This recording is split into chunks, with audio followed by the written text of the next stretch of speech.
রাজপথে টানা 1 মাসের তুমুল লড়াই, জলকামান, টিয়ারশেল আর নির্মম লাঠিপেটা কিছুতেই দমানো যায়নি বিক্ষুব্ধ তরুণদের। অবশেষে কি খোদ মোদী সরকারকেই হার মানতে হলো এই অপ্রতিরোধ্য আরশোলাদের কাছে?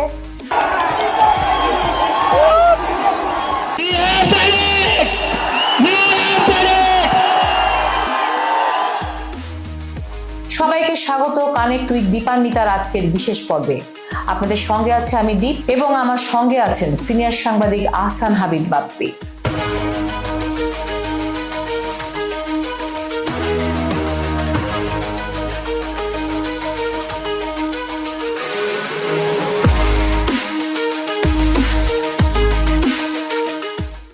দীপ, জানো কি, অসম্ভবকে সম্ভব করেছে ভারতের ককরোচ জনতা পার্টি বা সিজেপি।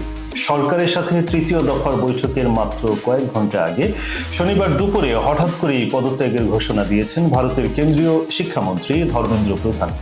নরেন্দ্র মোদীর কাছে তিনি সরাসরি নিজের ইস্তফাপত্র পাঠিয়ে দিয়েছেন। মোদীর মন্ত্রিসভায় চলমান কোনো গণ আন্দোলনের মুখে এটাই প্রথম পদত্যাগের ঘটনা। কিন্তু কেন এই হঠাৎ পদত্যাগ? আজ সকালেই সিজেপির মুখপাত্র আশুতোষ রাঙ্কা স্পষ্ট ভাষায় জানিয়ে দিয়েছেন, শিক্ষামন্ত্রীর পদত্যাগ ছাড়া আর কোনো আলোচনাই হবে না। সরকারের জবাব যদি না হয় তবে রাজপথেই হবে চূড়ান্ত ফয়সালা। মূলত এই কড়া আলটিমেটামই কাঁপিয়ে দেয় দিল্লির ক্ষমতার অলিন্দকে। আর তার ফলস্বরূপ শিক্ষামন্ত্রী পদত্যাগ করেছেন। সামাজিক মাধ্যম এক্সে দেওয়া দীর্ঘ পদত্যাগ পত্রে ধর্মেন্দ্র প্রধান অবশ্য ভিন্ন যুক্তি দেখিয়েছেন। তিনি বলেছেন, কিছু দেশ বিরোধী শক্তি যাতে এই অস্থিতিশীল পরিস্থিতির সুযোগ নিতে না পারে এবং শিক্ষার্থীদের ভবিষ্যৎ যেন আইনি বেড়াজালে না আটকায়, সেজন্যই তার এই সরে দাঁড়ানো। অথচ বাস্তবতা হলো শুধু নিট পরীক্ষাই নয়, ভারতের পুরো পরীক্ষা ব্যবস্থায় এখন চরম বিতর্কের মুখে। গত 12 বছরে 152টি প্রশ্ন ফাঁসের ঘটনা ঘটেছে।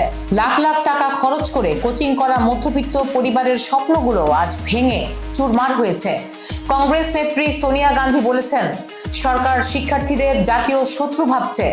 20 জুলাইয়ের পুলিশি হামলাকে তিনি মোদী সরকারের চরম কাপুরুষতা বলে আখ্যা দিয়েছেন।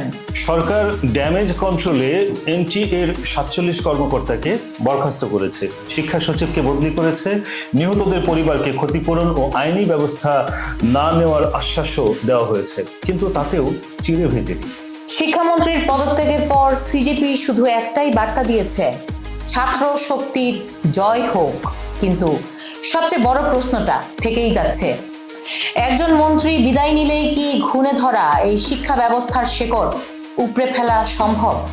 এনটিএর মতো প্রশ্নবিদ্ধ কাঠামোর কি আসলেই কোনো আমূল সংস্কার হবে, নাকি নতুন কোনো মন্ত্রীর হাত ধরে পুরনো নিয়মেই চলবে সবকিছু?